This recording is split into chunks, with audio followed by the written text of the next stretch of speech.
We ain't going nowhere. We ain't going nowhere. Stop now, cause it's Bad Boys for Life. That was a terrible take. Yeah, no, I don't think that was a good take either, but hey, we'll probably still use it, so whatever. We ain't going nowhere. We can't even stop now, cause it's Bad Boys for Life. Does anybody even know the words before stop now? It's Bad Boys for Life? I don't think anybody does. Stop now, cause it's Bad Boys for... Yeah, no, I Dee know. Dee doesn't even know. Yeah, no, see, I didn't think so. Guys, Bad Boys 3 was directed surprisingly not by Michael Bay. I would think that he would just come back to this franchise because it did such wonders for him. But no, it's just two guys whose work I'm not familiar with and whose names I am going to absolutely butcher, so we're just gonna keep it moving. Guys, Bad Boys 3 is about our two favorite characters, Mike and Marcus, on the tail end of their careers, and they are both in two separate spots in their life. Marcus, he wants to retire. He has a grandchild. He's getting fat as shit. He's just like, I can't do this anymore. Mike, on the other hand, he's still fit. He wants to be a part of the force, and according to him, I'm gonna be running down criminals till I'm 100. until one night someone tries to assassinate Mike, and then the bad boys have to ride together one last time. Alright guys, not gonna lie to you, just based off the trailers going into this movie, I thought this movie was going to be straight shit. I saw Vanessa Hudgens was in this movie and I was like, what are you guys doing? This is Bad Boys, not a goddamn Disney Channel original movie. But then I thought about it and I was like, oh wait, it's a rated R movie. Maybe we get some Vanessa Hudgens titties. And then I thought about it again and I was just like, that's old news! And then on top of that, the trailers that they released for these movies were generally pretty shit. Nothing got me excited for this movie except for the title. But luckily for us, all the worst parts of the movie are all in the trailer, the bad jokes. In fact, it's all in the opening of the movie. The opening of this movie is straight trash. It's just nothing but bad jokes that don't land and terrible dialogue delivery. It's just like, oh my god. There was one line where Will Smith was driving and he was like, even the Batmobile don't hold the road like this, bitch. And it was just like, dude, what are you doing? Just because the line is in the script doesn't mean that you have to read it. Who in their right mind was on set that day and was like, good, wrap it up, that's a cut. And then on top of that, they try and give Martin Lawrence this really emotional monologue where he's in the church and he's crying and he's praying. And I think we all know Martin Lawrence isn't this incredibly arranged actor. So with that being said, when he's trying to deliver this performance, I am not invested in it at all. I'm like, this is some Tom House foolery. This is some nonsense. And then on top of that, it's like the screenwriters didn't even know how to end scenes. They were just in the boardroom like, Bad Boys fist bump? Yeah, fuck yeah, nice job, Reggie. I swear to God, Bad Boys fist bump happens like 7 times in this movie. They're at a goddamn wedding, and Mike is doing a toast, and at the end of his toast, he says, we ride together, we die together, and then the whole crowd gets into it. Bad Boys for life! Fist bump. I'm just like, fuck, dude, you guys really don't know what you're doing here. And let me just make this clear here, just to get any kind of confusion out of the way. It was neither Mike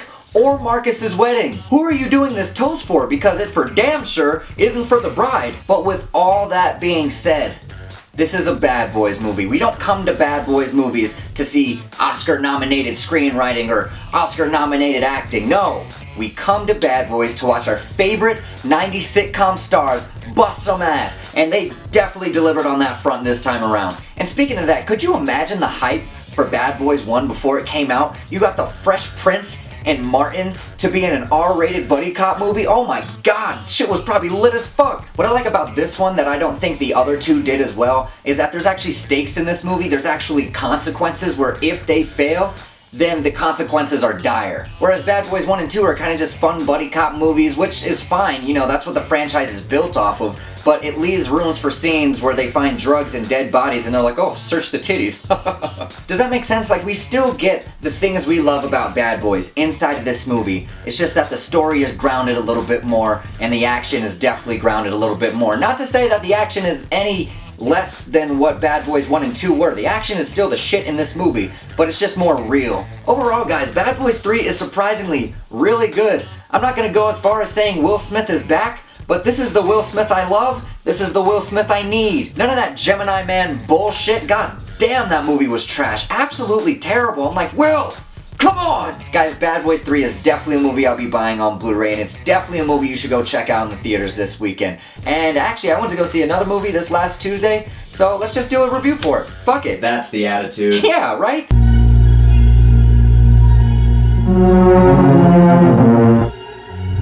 Guys, Underwater was directed by William Eubank. This is one of his first feature films, and he actually does a pretty good job. This movie stars Kristen Stewart, and it's about this underwater drilling team who's drilling something. Only God knows what they're drilling. I don't even think the movie knows what they're going for. They're just like, yeah, just get to the monsters. And then one morning, Kristen's character wakes up and everything is going to shit, and they have to figure out what's going on. Only to find out a little bit later that it's giant Cthulhu-ass monsters, and it's dope as shit. Guys, I will start this thing out by saying that the ending of this movie is trash. The ending of this movie sucks. And another thing I didn't like about the movie is that it's just so rushed. Everything is just like, go, go, go, go, go, go, go. Like, even the first 5 minutes of the movie, that little explanation that I just gave you, none of that is in the movie. It's just like, okay, you see this? That's what's going on. Get on board. And me personally, I think it's way too fast-paced for its own good. Like, we never have a chance to get on board with any of the characters, even the main character. And on top of that, I am tired of TJ Miller being the same character in movies. Like, if you're just gonna cast TJ Miller in a movie, just write his character as Comic Relief. That is his character's name, Comic Relief. I could not wait until he died, because I was just like, are we gonna take this movie seriously at any point?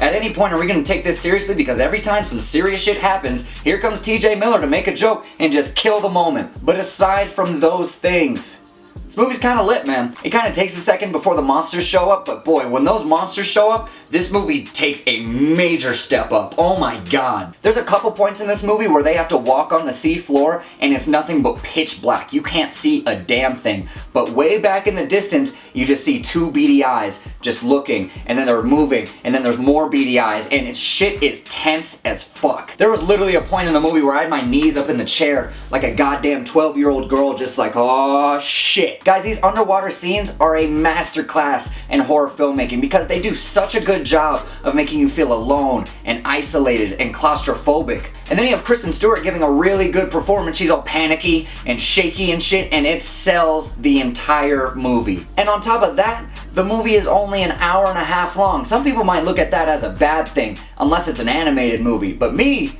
you get me in the theater for an hour and a half and I can still go out and have drinks? I'm a happy man. I hate going to the goddamn theater at 8 o'clock only to find out that I'm leaving at midnight. Shit is nonsense. Guys, Underwater, is it a perfect movie? No. Not by any means necessary. That ending is fucking trash. And on top of that, the movie is so short itself, but it's so fast paced that we don't really have time to get invested with these characters at all. So when they're walking on the sea floor, you really don't care if they die. You're really more just in awe of how well this movie was directed. Guys, if the ending of this movie was maybe just a little bit better, I would say that this is a buy it on Blu-ray. Easy. But unfortunately, the ending fucking sucks. So in that case, we're just gonna call this a $5 bin movie. You know, it's not the best thing I've ever seen, but it's definitely not the worst. If it's in Walmart one day in one of those $5 bins, I'm definitely copping that. If it's on TV one day, I'm more than happy to watch it again. I almost fucked up that take. I think I did.